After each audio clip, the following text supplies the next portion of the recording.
orang kenapa dia melihat ini jangka panjang tapi perilakunya jangka pendek. Nah, itu yang perlu hati-hati. Halo semua, kembali lagi ke podcast Klub Cuan. Podcast yang membahas soal investasi secara mendalam, persembahan dari Iluni FTUI. Saya masih bersama dengan Bang Idwan Kelvin, CEO dan founder dari Fish Profit, EA Advisor, bahasa awamnya Robot Forex. Episode kali ini kita akan membahas pertanyaan-pertanyaan yang umum untuk ditanyakan dalam perdagangan atau trading Forex itu sendiri.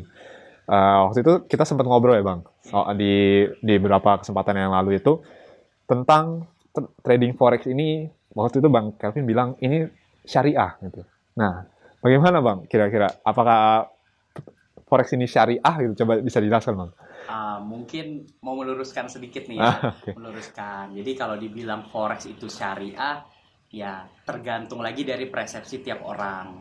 Jadi yang kemarin itu pernah gue bilang syariah itu belum bisa disamakan dengan persepsi setiap orang nih, karena pasti ada beda pendapat. Nah, kalau persepsi gue ini adalah tidak haram gitu loh, ya kan? Tapi diartikan syariah pun juga bisa, karena beberapa broker atau fasilitas institusi yang kita pakai itu memang ada Islamic account. Nah, kemudian bagaimana Forex itu dengan istilah syariah itu yang tadi ya, kita kayaknya perlu tahu dulu nih maksudnya syariah di sini tuh apa. Jadi syariah itu, kebetulan kan gue muslim ya, gue muslim.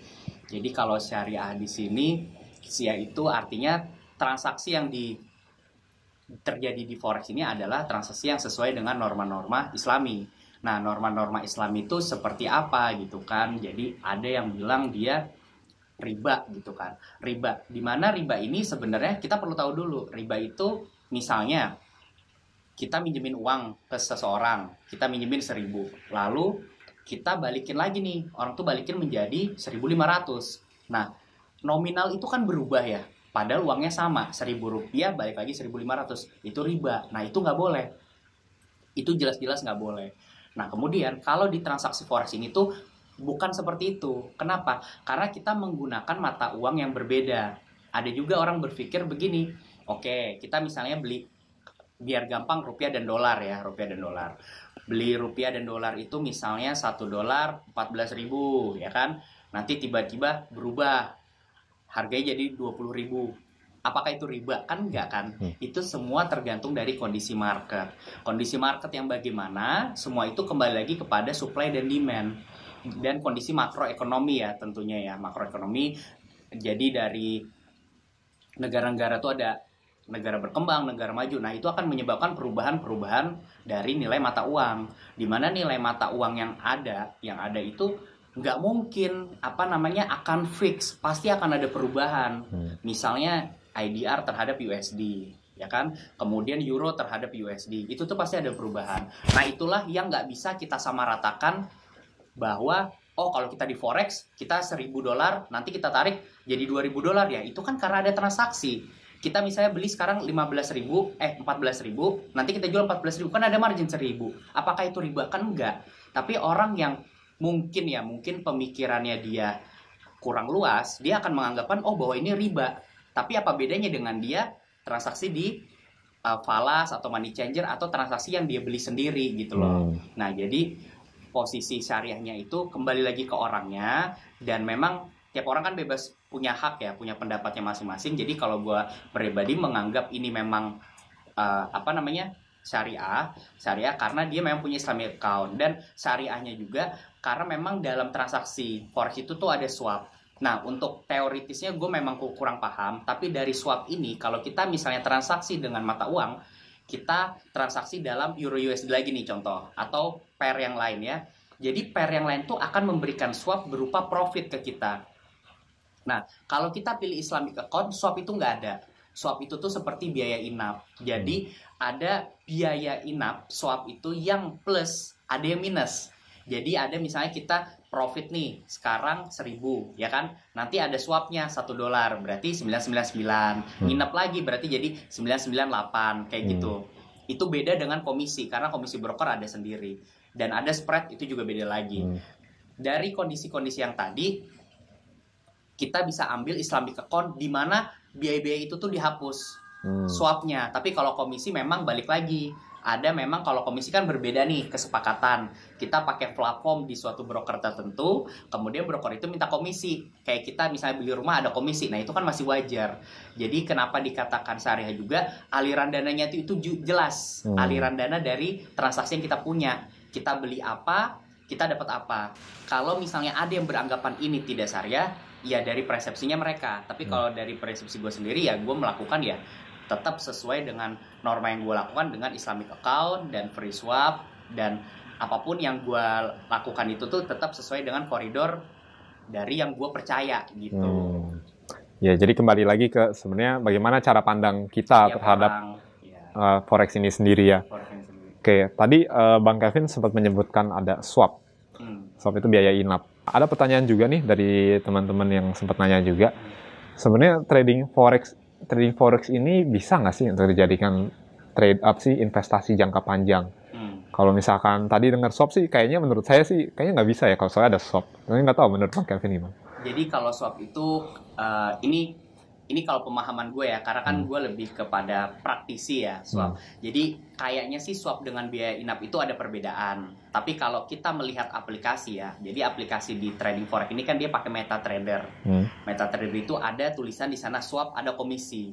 Tapi biaya inap di sini apakah dia diartikan dengan swap itu gue kurang tahu nih relasinya. Cuma biasanya orang menganggap itu sama, ya kan? Atau mungkin memang sama, itu perlu dicek masing-masing ya, perlu dicek masing-masing. Nah, untuk investasi jangka panjang, kembali lagi nih, lagi-lagi kita balik lagi kepada profil dari si investor. Jadi memang ada yang risk taker, dia akan berani all in. Tapi ada yang misalnya dia low risk, kapasitas profil investasinya dia low risk, dia nggak akan mau nyentuh tentang dunia forex ini. Tapi kalau dia medium, dia akan spare dana yang dia punya, uang dingin dia akan masukin ke dalam industri forex ini, dan dia akan melakukan transaksi trading. Nah, buat jangka panjang memang kalau kita mau jangka panjang selama ada analisa, kemudian memang uang dingin, kemudian yang kita transaksikan itu memang sudah nol risk. Artinya nol risk itu kita trading misalnya $1.000, kemudian kita profit jadi $100, 1.000 kita tarik, $100 kita tradingin, itu kan berarti udah nol risk. Artinya modal kita yang awal itu sudah diamankan. Jadi resiko kita sebenarnya nol. Dan dari yang resiko yang ada, kalaupun misalnya $100 itu kita loss, kita kan nggak ada kerugian apapun. Karena modal kita yang awal itu, yang uang dingin kita pakai, itu kan udah terjaga. Nah, nanti dari 100 itu baru kita tarik. Nah, dalam pengembangan usaha jangka panjang, memang ada orang yang semangat itu dia dengan metode kompon. Jadi misalnya katakanlah dalam sebulan bisa menghasilkan return sekitar 10%. Jadi misalnya dia punya uang 100, sebulan menjadi 110, ya kan, 110. Kemudian bulan depannya 10%-nya kan dari 110, berarti menjadi 121. Jadi dia akan dengan metode kompon, dia akan naik-naik terus saldonya. Apakah resikonya naik? Iya, jelas. Nah, kalau gue pribadi, dengan strategi jangka panjang di dunia forex, gue akan siapin modal. Misalnya modal gue 100. Gue dapet nih sebulan 10%, ya nggak apa-apa. Misalnya 10%, resikonya $100. Kan resikonya cuma $100. Tapi pada waktu 100 menjadi 110, kita fokus kepada all dana nih, dana yang kita punya, berarti kan resiko kita naik 110. Nah, kalau gue akan 100 naik nih 110, 120, 130 terus sampai selama 10 bulan misalnya. Setelah 10 bulan modal gue tarik. Jadi yang muter di sana hanya profitnya aja. Nah, itu adalah strategi yang paling baik kalau gue jalanin sekarang. Jadi di mana nanti modal itu yang bekerja, setelah modal itu 100 menjadi 200, gue akan tarik lagi 100. Nah, baru yang 100 sisanya itu akan gue kembangkan secara kompon tadi. 100, kan gue udah dapet 100, gue udah profit kan, modal aman, profit dapet, cuma ngalah di waktu. Beberapa orang, kenapa dia melihat ini jangka panjang tapi perilakunya jangka pendek. Nah, itu yang perlu hati-hati. Jadi kalau kita pingin long term investment, ya pemikiran kita mesti long term bisnis juga. Ada juga pertanyaan nih Bang dari teman-teman kita yang sudah komen. Nah, ini bagaimana, apa sih pandangan, misalkan si Bang Kelvin ini kan dari developer dari EA Advisor sendiri kan, expert advisor robot forex sendiri. Nah, bagaimana pandangan Bang Kelvin terhadap kripto?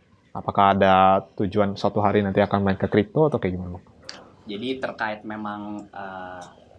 kripto ya, memang ini kan industri yang baru ya, yang baru. Buat gue pribadi baru, buat di market juga baru ya. Jadi kalau untuk kripto sebenarnya dari gue pribadi udah mencoba mempelajari tentang kripto ya kan. Tapi beberapa algoritma yang gue pakai untuk trading secara manual ya, sebelum gue coba develop kepada algoritma AI atau robot, itu masih belum ketemu algoritma yang unik.